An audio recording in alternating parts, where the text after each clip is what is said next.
என் அன்பு குழந்தையே, உனக்கான நல்ல விஷயங்களை செய்து கொடுப்பதற்காகவே உன் தாயானவள் இன்று உன்னை தேடி வந்திருக்கின்றேன். என் குழந்தையே, உனக்கு ஒரு நல்ல நேரம் வந்துவிட்டது என்றால் நிச்சயமாக இந்த தாயானவளினுடைய வாக்கு உன் கண்களில் படும். பிள்ளையே, எதனால் இன்று இந்த தாயானவளின் வாக்கு உன் கண்களில் படுவது உனக்கு நல்லது என்று நான் சொல்கின்றேன். என் தங்கமே, செய்வினை கட்டுகள் எல்லாம் அவிழப்போகின்ற நேரம். என் குழந்தையே, உன்னுடைய இல்லத்திலும் சரி, உனக்கு செய்வினைகள் வைத்திருப்பதாக சில காலமாக உன் மனதிற்குள் ஒரு எண்ணம் தோன்றிக்கொண்டே இருக்கின்றது. இந்த எண்ணத்தினால் என் பிள்ளை தன்னுடைய வாழ்க்கையில் தனக்கான நிம்மதியை தொலைத்துவிட்டு நின்று கொண்டிருக்கின்றாய். என்ன செய்வது என்று தெரியாமல், வாழ்க்கையில் நாம் எந்த திசையை நோக்கி செல்கிறேன் என்று புரியாமல் என் பிள்ளை நீ விழிபிதுங்கி நின்று கொண்டிருக்கின்றாய். நான் என்ன பாவம் செய்தேன் அம்மா? என் தாயானவளே, எனக்கு மட்டும் ஏன் இது போன்ற கஷ்டங்கள் வருகின்றது? எப்பொழுதும் வாழ்க்கையில் நிலையான நிம்மதி என்ற ஒன்று இல்லையே. ஒரு பிரச்சனை முடிகிறது என்று நினைப்பதற்குள் அடுத்த பிரச்சனை வந்து விடுகின்றது. ஒவ்வொன்றையும் சமாளித்து இந்த வாழ்க்கையில் எனக்கு எல்லாம் மிகுந்த வேதனையை கொடுத்து கொண்டிருக்கின்றது என்று நினைத்து என் பிள்ளை நீ மிகுந்த வேதனையோடு என்னிடம் சொன்னாய் அல்லவா? இந்த தாயானவள் அதற்கான தீர்வினை உனக்கு உடனடியாக கொடுத்துவிட வேண்டும் அல்லவா? அதனால்தான் இன்று நான் உன்னை தேடி வந்திருக்கின்றேன். இந்த அம்மா உனக்கான நல்ல விஷயங்களை செய்து கொடுப்பதற்காக வந்திருக்கின்றேன். எல்லா விஷயங்களிலுமே சில நேரங்களில் இது போன்று சில விஷயங்களை நீ பார்த்து பயப்படுவதினால் இதை நமக்கு ஏதேனும் யாரேனும் செய்துவிட்டார்களா என்று எண்ணி வேதனைப்படுவதனாலும் உனக்கு கிடைக்காமல் போய்விடுகின்றது. நல்ல விஷயங்களை நீ நினைத்தால்தானே பெற்றுக்கொள்ள முடியும். என் குழந்தை, நீ அதை பெற்றுக்கொள்ளாமல் உன்னுடைய கவனங்களை எல்லாம் இந்த செய்வினைகளின் மீது திருப்பியதனால்தான் இந்த வாழ்க்கை உனக்கு தரவிருந்த பல சந்தோஷங்களை நீ இழந்து விட்டாய். அப்படியானால் இந்த செய்வினைகளின் மீது உன்னுடைய கவனம் செல்கின்றது என்று கேட்பாயானால் நிச்சயமாக அது தவறு கிடையாது. உனக்கு இது போன்ற விஷயங்கள் இருக்கின்றது என்று நினைத்தது சரிதான் என்றால் உன்னை சுற்றி இது போன்ற மனிதர்கள் இதை செய்வதற்குரியவர்கள் என்பதனால் நீ பயந்ததில் ஒரு நியாயம் இருக்கின்றது.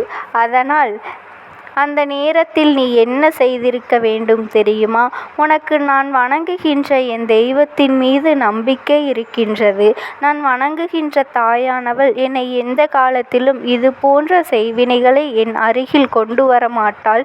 அவர்கள் எவ்வளவுதான் நினைத்தாலும் எவ்வளவுதான் முயற்சி செய்தாலும் இவையெல்லாம் என்னிடத்தில் ஒரு நாளும் நெருங்காது என்ற எண்ணத்தோடு நீ உனக்கான சந்தோஷத்தை நோக்கி பயணித்திருக்க வேண்டும் என்று நினைக்கின்ற அளவிற்கு நீயும் உன் வாழ்க்கையை முடக்கி போட்டு விட்டாய். என் குழந்தையே, இந்த வாழ்க்கை உனக்கு இத்தனை கஷ்டங்களை கொடுத்ததற்கு நீதான் காரணம். நீதான் இந்த நேரத்தில் உன்னுடைய சந்தோஷங்களை எல்லாம் பெறாமல், இந்த வாழ்க்கையில் உனக்கான மனநிறைவை பெறாமல் எங்கோ இருந்து இவர்கள் செய்கின்ற விஷயங்களை நினைத்து நீ மனதளவில் காயமடைந்து விட்டாய். சரி, என் பிள்ளை, உன்னை சொல்லி எந்த தவறும் இல்லை. உன்னுடைய வாழ்க்கையில் நடந்து கொண்டிருக்கின்ற விஷயங்கள் எல்லாம் அப்படிப்பட்டது. உன்னை சுற்றி இருக்கின்ற மனிதர்களும் அப்படிப்பட்ட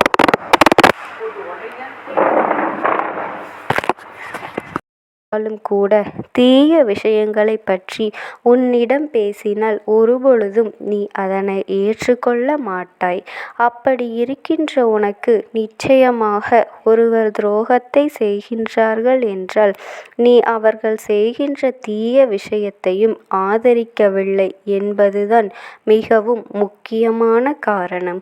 என் தங்கமே, தனக்கு வேண்டியவர்கள் என்பதனால் தான் என்ன தவறு செய்தாலும் அதனை ஏற்று ஏற்றுக்கொள்ள வேண்டும் என்று நினைக்கின்ற மனிதர்கள் இருப்பது மிகவும் தவறான விஷயம்.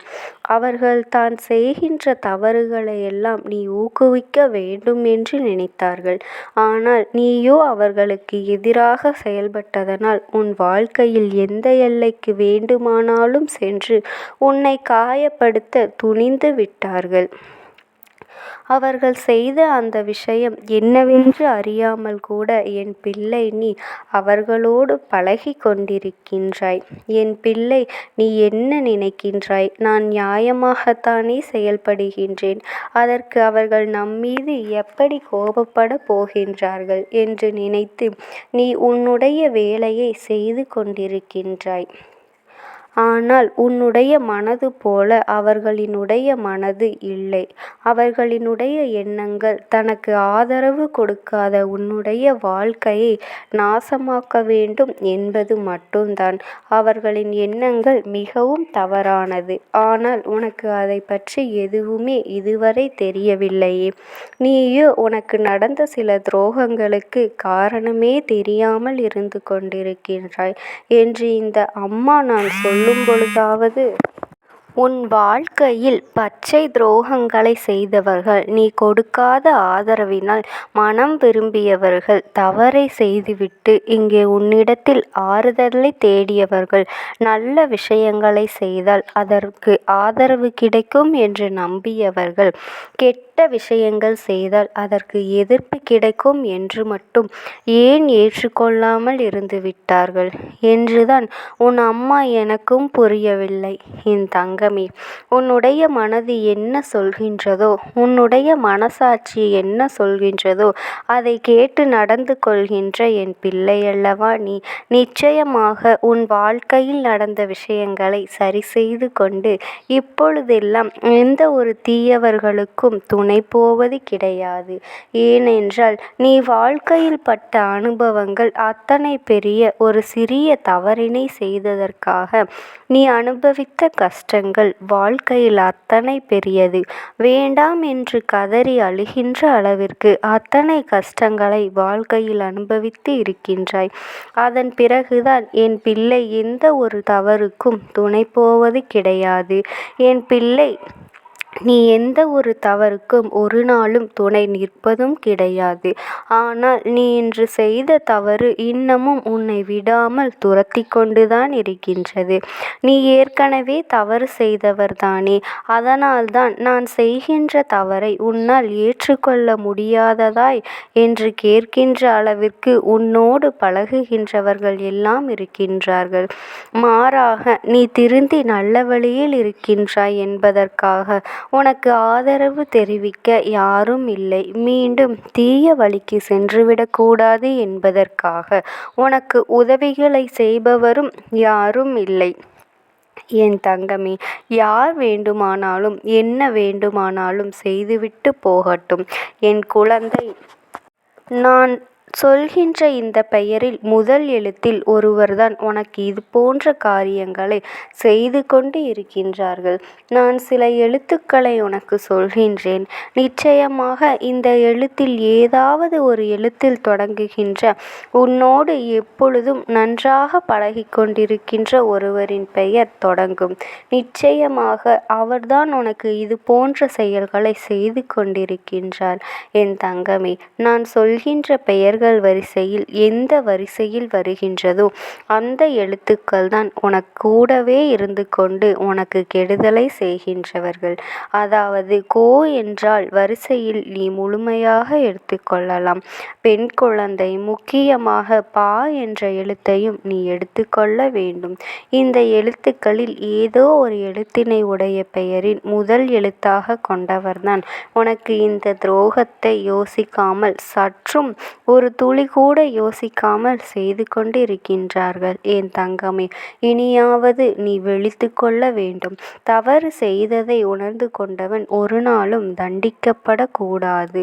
திருந்தி வாழ்பவன் மீண்டும் அதே தவறை செய்வதற்கு சென்றுவிடக்கூடாது.